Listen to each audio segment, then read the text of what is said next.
Hello दोस्तों, आज की कहानी है बदचलन भाग 5। यूसुफ मुसलमान था, इसलिए मेरा विवाह उसके साथ नहीं हो सकता था। मेरे पिताजी मेरा विवाह अपने प्लांट के मैनेजर रवि से करना चाह रहे थे, इसलिए मैं यूसुफ के साथ भाग गई। रवि में क्या कमी थी जो तू उससे विवाह नहीं करना चाह रही थी? रवि अच्छा लड़का था, अच्छा पढ़ा लिखा था, बीटेक था, मगर यूसुफ से प्यार करती थी, इसलिए यूसुफ के साथ भाग गई। यूसुफ भी तुझसे प्यार करता था? हाँ, यूसुफ भी मुझसे बहुत प्यार करता था, बहुत प्यार करता था, तभी तुझे बेहोश करके 50,000 रुपये में अशरफी बानो को बेच गया। क्या यही प्यार था उसका? मुझे नहीं मालूम था कि यूसुफ मेरे साथ धोखा करेगा। मैं उसकी बातों में फंस गई और उसके साथ चली आई। भागकर कैसे आई? तेरे घर वालों को पता नहीं चला? हम दोनों ने भागने का विचार बना लिया था। अंतिम दिन जब मैं घर से स्कूल के निकली तो मेरे बैग में किताबों की जगह कपड़े थे। रास्ते ही मुझे यूसुफ मिल गया।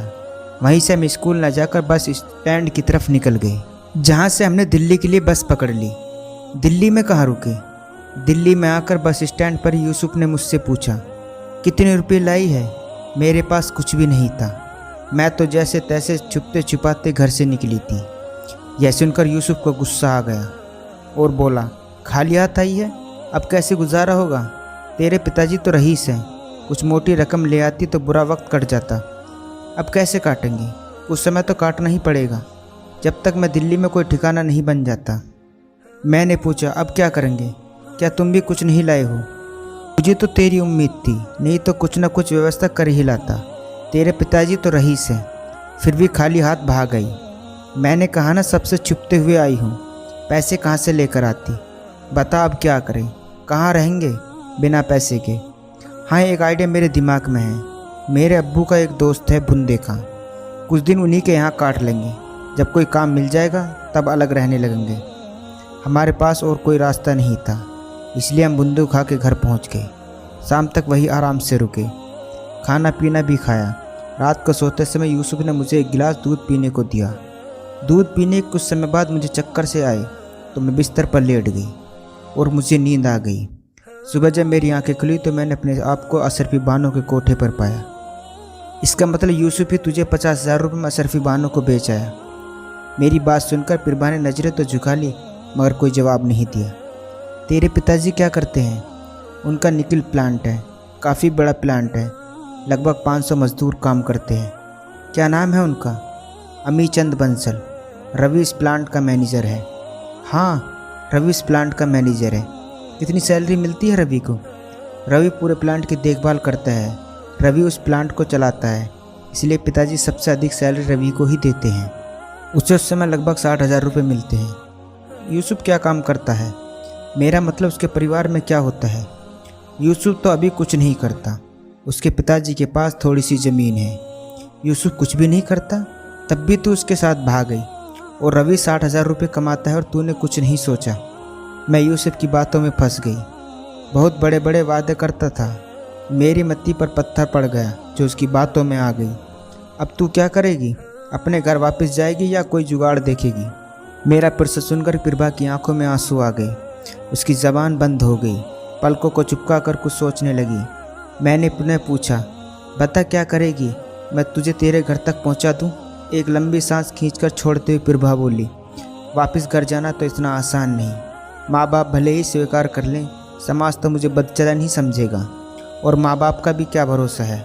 मेरे भागने के बाद समाज में उसकी नाक कट गई होगी, पता नहीं वे मुझे स्वीकार करेंगे या नहीं। पुलिस थाने में रिपोर्ट भी दर्ज हो गई होगी। क्या जवाब दूंगी? किस किस का मुंह बंद करूंगी? लोग मुंह पर ही ताले मारेंगे। किस किस के ताने सुनूंगी? अपने आप से घृणा होने लगी है मुझे। ऐसी ज़िंदगी से अच्छा है यही रेल की पटरी पर अपनी जान दे दूं। किसके लिए यहाँ जीऊँ? कौन है दुनिया में मेरा, जिसे अपना बनाया हुआ भी धोखा दे गया? लाया था रानी बनाने को, रंडी बनाने के लिए कोठे पर छोड़ गया। क्या करूँगी जिंदा रहकर? कहते कहते पिरबा की सिसकियाँ शुरू हो गई। पलकों की हदें तोड़कर आंखों से आंसू भी कपोलों पर थिरकने लगे। जुबान ने शब्द बनाना छोड़ दिए और वह बोलती बोलती चुप हो गई। पिरबा का दुख देखकर मेरा हृदय भी द्रवित होने लगा। मैंने अपने दोनों हाथों से उसके आंसू पोंछते हुए कहा, आत्महत्या किसी समस्या का समाधान नहीं। मरना तो बहुत आसान है, कोई भी मर सकता है, यह कायरों का काम है। जिंदा रहकर सभी समस्याओं से लड़ना ही जिंदगी है। इसलिए मरने का विचार अपने हृदय से निकाल दे और लड़ उस अन्याय के विरुद्ध जो तेरे साथ हुआ है। इसके लिए तुझे जिंदा तो रहना ही पड़ेगा। पीरबा ने सर उठाकर मेरी तरफ देखा, फिर नज़रें झुकाकर बोली, जिंदा रहूंगी तो कहाँ रहूंगी? कौन है इस दुनिया में मेरा जो मुझे इस हाल में सहारा दे सके? मैंने कहा, दुनिया बहुत बड़ी है, कहीं भी रह सकती है। सच्चे हृदय से देखो कि तो दुनिया में बहुत दुखी लोग पड़े हैं, उन्हें भी सहारे की ज़रूरत है। तेरा सहारा उन्हें भी सहारा मिल जाएगा। एक रात असर के कोठे पर भी बीती है, जिसे मालूम पड़ेगा कि मैं घर से भाग कर गई थी और एक रात कोठे पर भी रही हूँ। कौन स्वीकार करेगा ऐसी बदचलन को? किसको मालूम कि तू कोठे पर रही है और कोठे पर तूने कोई गलत काम तो किया नहीं। मैंने तो नहीं किया, पर कौन विश्वास करेगा कि मैंने कोठे पर कोई गलत काम नहीं किया होगा? बदनाम से बद अच्छा होता है। कोठे की कालिक तो मेरे जीवन पर लग चुकी है। क्या सबूत दूंगी दुनिया को अपनी पवित्रता का? ऐसा कोई साक्ष्य तो होता नहीं। मैं सीता भी नहीं हूँ जो अपनी अग्नि परीक्षा दे सकूँ। सच्चाई सबसे बड़ी साक्षी होती है। विश्वास तो करना ही पड़ेगा यदि साथ साथ जीवन काटना है तो। मैं घर से भागी हुई हूँ, ऊपर से कोठे का कलंक, रकम भी मेरे पास नहीं है। मैं निर्धनता बहुत बड़ी मजबूर होती है। जानते हो, निर्धनता मजबूर के लिए अभिशाप बन जाती है। इस समय मेरे भी वही दशा है। सिर्फ मौत ही मेरे लिए एक रास्ता बचा है। इतना कहकर पीरबा की आंखों से आंसू बह निकले। पीरबा को दुखी देखकर मेरा मन पुनः द्रवित हो गया। मैं उसका हर दुख हर लेना चाह रहा था, उसका दामन खुशियों से भरना चाह रहा था। हृदय में जितनी दया थी उतने पैसे तो जेब में भी नहीं थे, फिर भी मैं उसके लिए हर संभव प्रयास को तैयार था। मैंने उसे सांत्वना दी, मैं तेरी हर संभव सहायता करूँगा, तो अपना दिल छोटा मत कर। निकाल कर फेंक दे अपने मन के डर को और तैयार हो जा जमाने से लड़ने को। मैं तेरे साथ हूँ। पीरबा ने नजरें उठाते मेरी आंखों में आंखें डालकर देखा। मुझे उसकी आंखों में थोड़ा आत्मविश्वास दिखाई दिया। थोड़ा सा सहम कर बोली, तुम तो सब कुछ जानते हो। कोठे पर मेरी क्या गलती थी वह भी तुम्हें मालूम है। मैं यूसुफ के साथ भाग कर आई थी, तुम्हें मैंने पहले ही बता दिया। यह सब कुछ जानने के बाद क्या तुम मुझे स्वीकार करोगे? क्या तुम तैयार हो मुझे अपनाने को? क्या तुम मुझसे विवाह कर सकते हो? पीरबा की आंखों में मैंने पहली बार उमड़ते हुए प्यार को देखा। मैं उसकी आंखों में अपने लिए उमड़ते हुए प्यार को गहराई को मापने लगा। उसकी झील सी गहरी आंखों में मेरे लिए प्यार उफान ले रहा था। मेरा भी पत्नी से तलाक हुए 1 वर्ष व्यक्त हो चुका था। लंबे इंतजार के बाद मिले प्यार के समुद्र में मैं भी गोता खाने लगा। मेरे हृदय में भी पीरबा के लिए प्यार का बीज अंकुरित हो गया। मैंने धीरे धीरे से पीरबा का हाथ पकड़कर चूम लिया। पीरबा ने हाथ तो खींचा, मगर उसकी आंखों का पलकों ने हया का पर्दा डाल दिया। उसके गुलाबी कपोले सिंदूरी हो गए। कमल रूफी अधरों की पंखुड़ियाँ भी हिलने लगी। तो मैंने उसके चांद से चेहरों को अपने दोनों हाथों में भरकर उसके थराते हुए अधरों को चूम लिया। पीरबा ने शर्माकर मुस्कुराते अपने दोनों हाथों से अपने चेहरे को ढक लिया।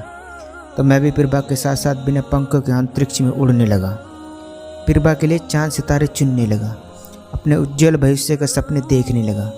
सपनों में ही आकाश गंगा तक पहुंच गया, मगर अंतरिक्ष में ठिकाने तो नहीं होते। पीरबा की गुमशुदगी की रिपोर्ट अवश्य दर्ज होगी। किसी भी दिन पुलिस अवश्य ही पीरबा के साथ साथ तुझे भी उठा ले जाएगी।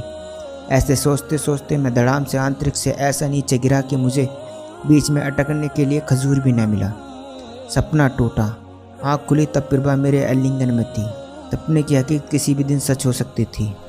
पुलिस किसी भी दिन दोनों को उठा ले जाएगी। तब क्या होगा आगे जानने के लिए कहानी का अगला भाग जरूर देखें। दोस्तों, ये था बदचलन भाग 5। दोस्तों, कहानी अच्छी लगी हो तो चैनल को सब्सक्राइब करना न भूलें।